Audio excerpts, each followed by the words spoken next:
38년 전 지하철 계단에서 놓친 작은 손. 한 번의 실수가 한 사람의 생을 얼마나 길게 바꿔놓는지 어떤 집엔 아직도 그날의 바람이 스며 있습니다. 북촌의 오래된 저택 새벽 5시 반. 북촌의 정인화는 알람이 울리기도 전에 눈을 떴습니다. 눈동자는 여전히 또렷했습니다. 찬물로 얼굴을 적시고 머리를 묶어 올리며 그녀는 마음속으로 오늘 해야 할 일을 가지런히 세웠습니다. 마루의 결을 따라 천을 밀고 창틀 먼지를 톡톡 털어내고 찻잔의 위치를 일정한 간격으로 맞춥니다. 마지막으로 거실 중앙에 베이슈타인 그랜드 피아노 앞에 섭니다. 뚜껑은 늘 닫혀 있고 검은 칠이 거울처럼 빛났습니다. 천으로 표면을 둥글게 쓰다듬을 때마다 이유 모를 미세한 저림이 가슴 안쪽을 스쳐 지나갔습니다. 이 집의 주인 강도윤은 처음부터 분명히 말했습니다. 아끼는 사람이나 다름없습니다. 제 허락 없이 열지 말아주세요. 그 말에는 단속보다 묵직한 애도의 색이 섞여 있었습니다. 인화는 그 말을 지켰습니다. 5해 동안 한 번도 뚜껑을 열어본 적이 없었습니다. 그날도 평범하게 흘러갈 줄 알았습니다. 관리실에서 온 문자가 흐름을 바꿨습니다. 이사장 부부 중동 포럼 참석으로 3일간 부재 예정. 드물게 비는 집, 드물게 길게 이어지는 고요. 점심을 간단히 넘기고도 거실 중앙의 까만 덩어리가 자꾸만 시야를 잡아당겼습니다. 이유는 없었습니다. 아니, 이유를 붙이면 더 불편해질 것 같았습니다. 단지 오늘만큼은 그랬습니다. 한 번만.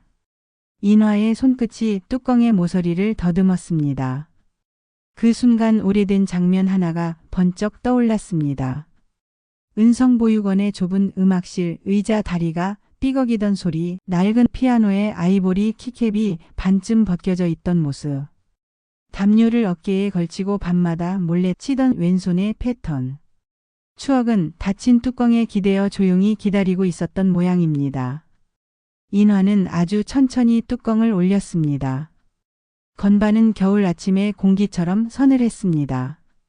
숨을 고르고 첫 음을 눌렀습니다. 집이 미세하게 떨렸고 나무벽을 타고 선율이 번졌습니다. 처음엔 서툴렀습니다.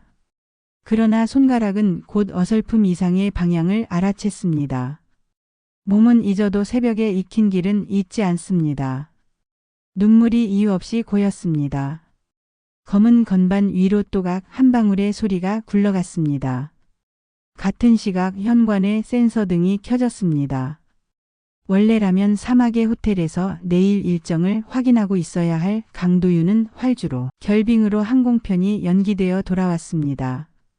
두꺼운 코트를 벗고 서재에 불을 켜는 순간 그는 그 소리를 들었습니다.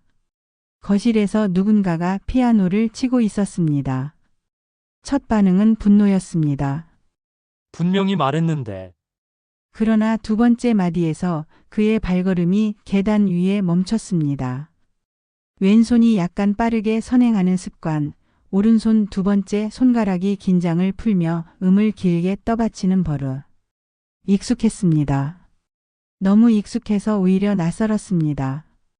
지하철 군중 속에서 놓친 작은 손, 그날의 역풍과 계단의 경사, 그리고 서랍 깊숙이 숨겨둔 폴라로이드 사진 한 장이 한꺼번에 떠올랐습니다.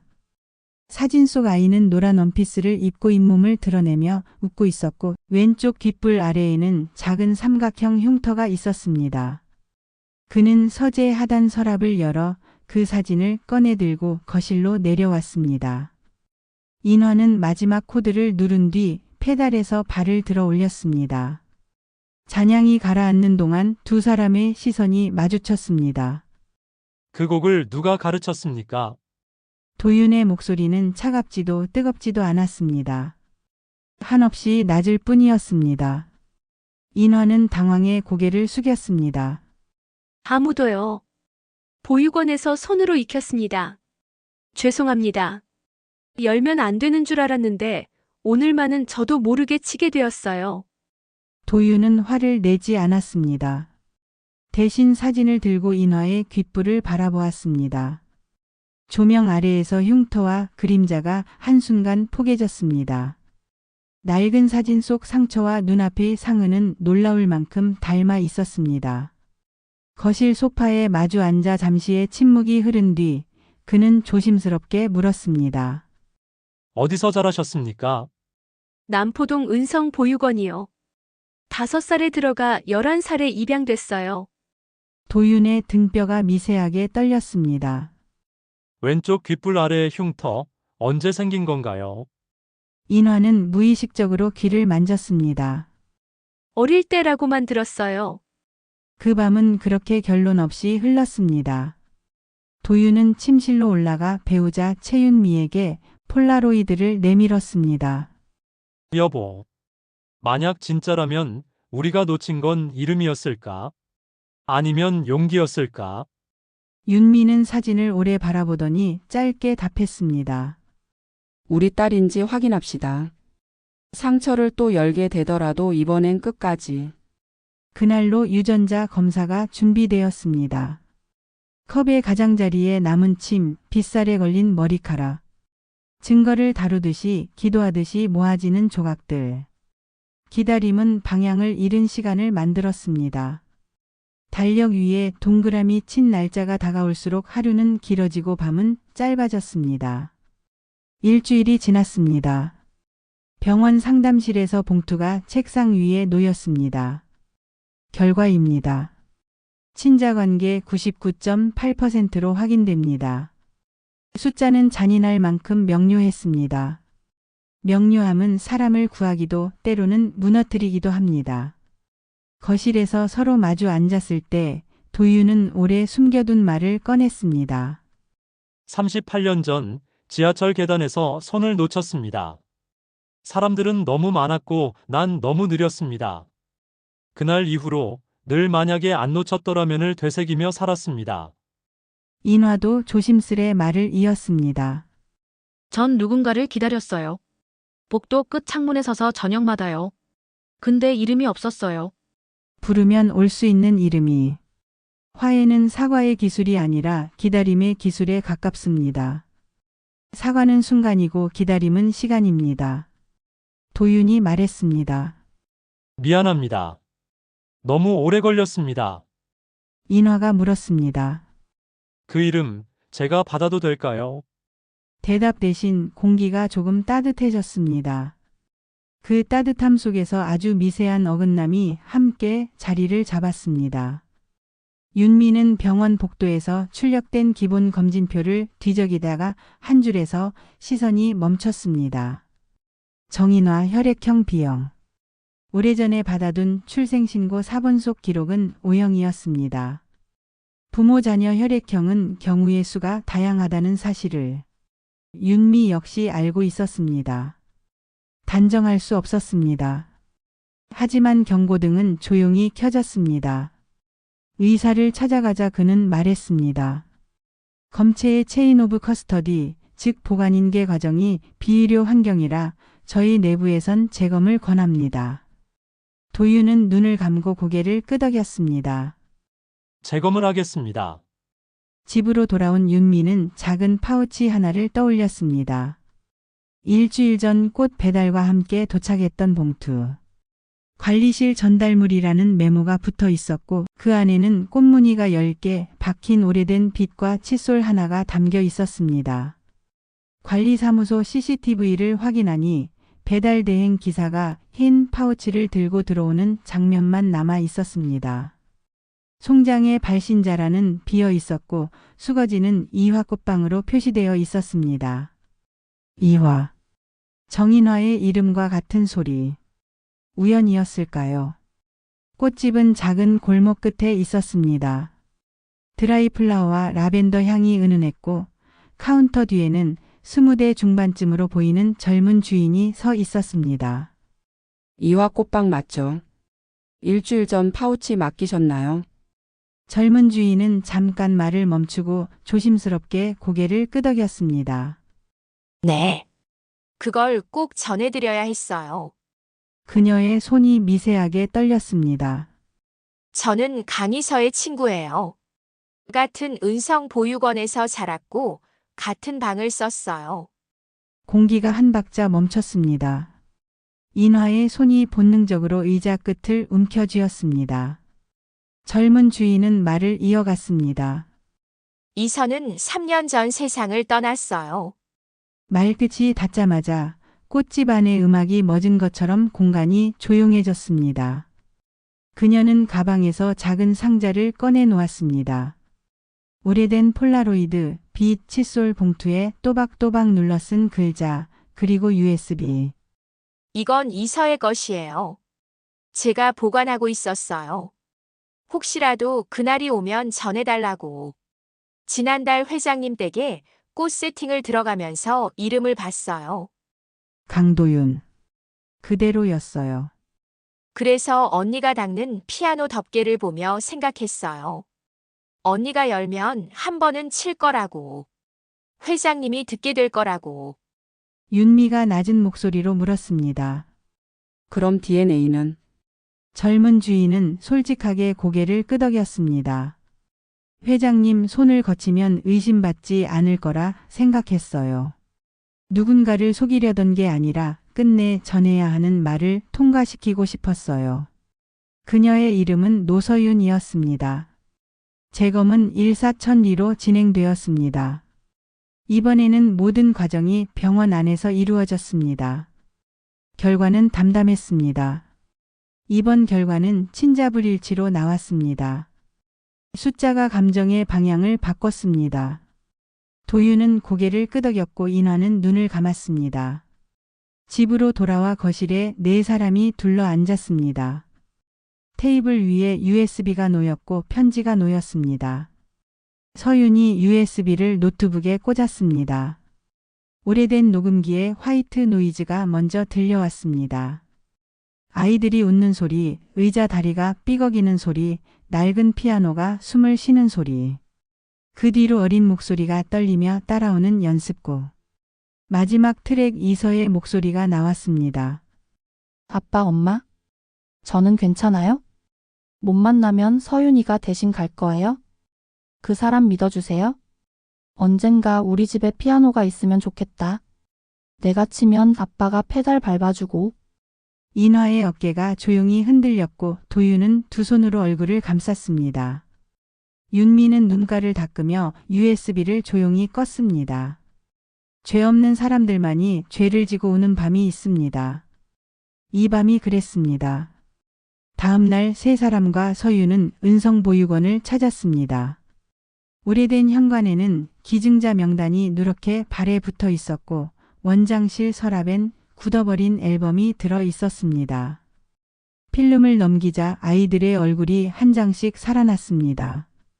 이서, 서윤, 그리고 그 옆에 작게 앉아있던 어린 인화의 사진도 있었습니다. 원장이 말했습니다. 정인화, 넌 또 피아노 앞이구나. 너희 셋은 늘 그 앞이었지. 사진 속 세 아이는 모두 왼손을 무릎에 올려두고 있었습니다. 버릇은 함께 자라고 기억도 함께 갑니다. 작은 뜰에 하얀 국화를 놓고 흰 종이 위에 이름을 또박또박 적었습니다. 강이서. 도윤은 종이를 오래 바라보다가 작게 속상이었습니다. 이서야. 아빠가 너무 늦었지. 그날 그들은 장례 없는 장례를 치렀습니다. 꽃 몇 송이, 사진 몇 장, 편지 몇 줄. 애도는 규모보다 마음의 정확도에 달려 있습니다.